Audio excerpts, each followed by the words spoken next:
Hello. So I wanted to post a video for July, and today is July 31st, so it's now or never.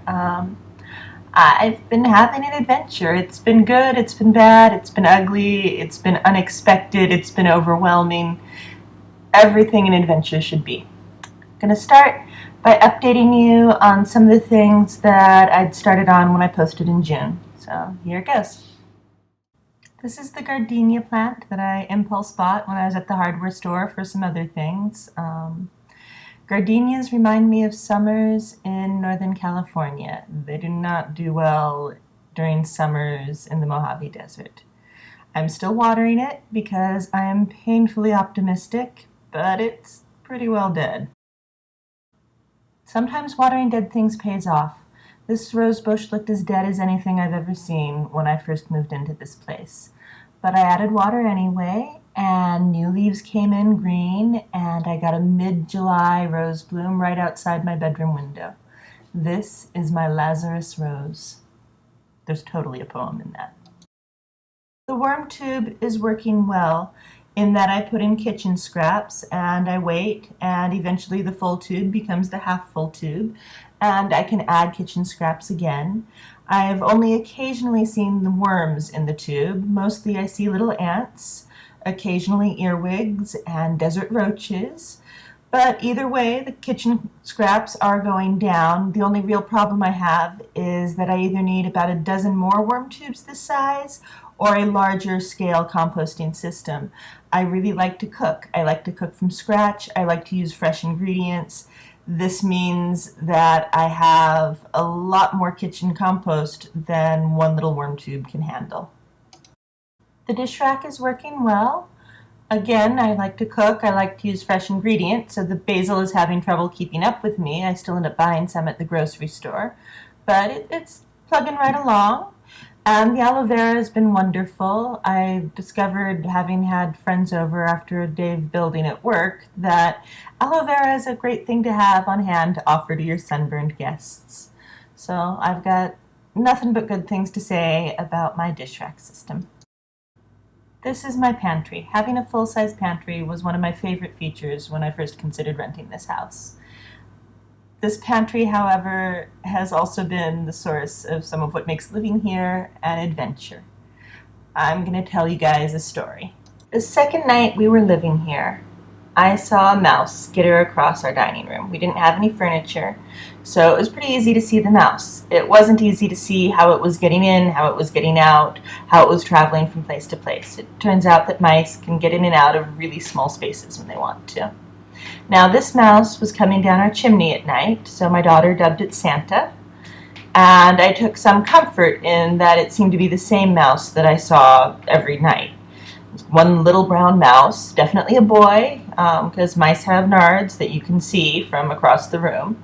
And I took some comfort in knowing that it was a boy, because then there probably wouldn't be any babies, hopefully.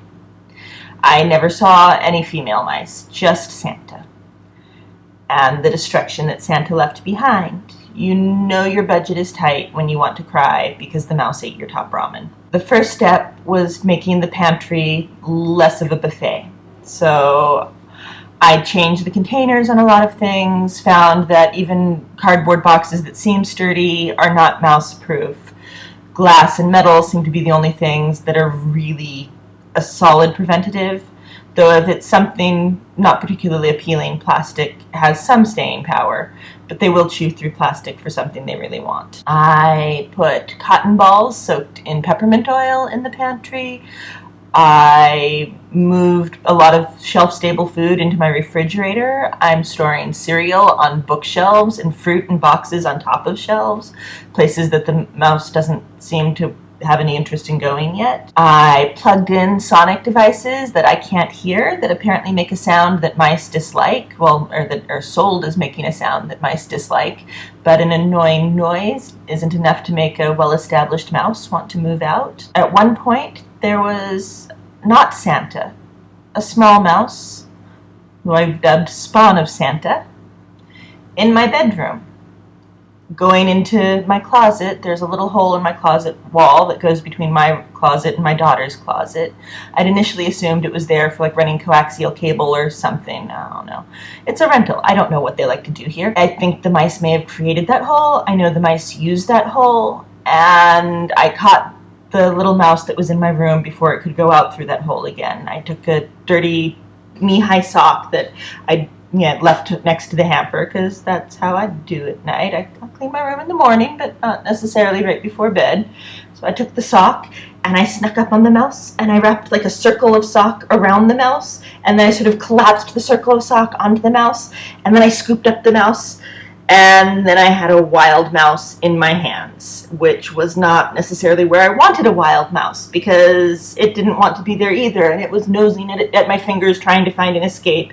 And I was terrified that this is going to be the story of how I picked up a wild mouse and it bit me, and then I died of bubonic plague or rabies or hantavirus or whatever else you get when you're stupid enough to pick up a wild mouse. I ran frantically from one part of the house to the other trying to figure out what to do with my mouse. Eventually, I got it into a cup, and then I replaced the confusion of not knowing what to do with the mouse in my hands to the confusion of not knowing what to do with a mouse in a cup.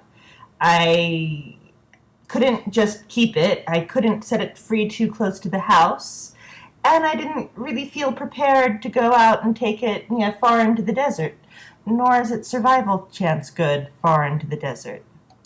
And it was cute.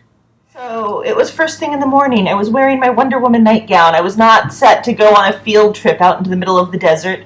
I decided to take it into the backyard, which probably wasn't far enough, but it was the most comfortable I felt going without getting dressed. I found an abandoned, weather-worn Care Bear underneath one of the dead bushes in the backyard, and I set the mouse free there because I thought maybe the teddy bear would be comforting to the mouse.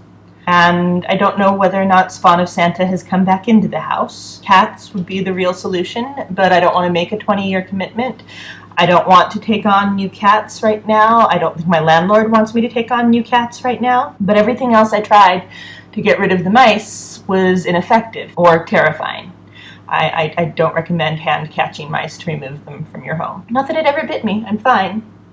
It was just scary. My daughter and I were lamenting that there should be a cat rental service. There should be some way that you just borrow a cat until your mouse problem is gone. And then the same day, a dear friend of mine from forever posted on Facebook that she needs somebody to foster her cats because she's in the process of moving to another city and she doesn't have a place that, for her and the cats yet. So, she needs a friend to watch the cats for a couple of months. And so that's how I got my rental cats. I don't actually pay rent on them. In fact, she comes up and brings me not only cat food, but groceries and sangria, which is really yummy. So I may be benefiting from this in more ways than one. And the cats haven't killed a mouse that I can tell, but they harass them thoroughly, and that's important. And so that's how I'm dealing with the problem of Santa and the Spawn of Santa. And that's my adventure so far. That's what's been happening here. Thank you.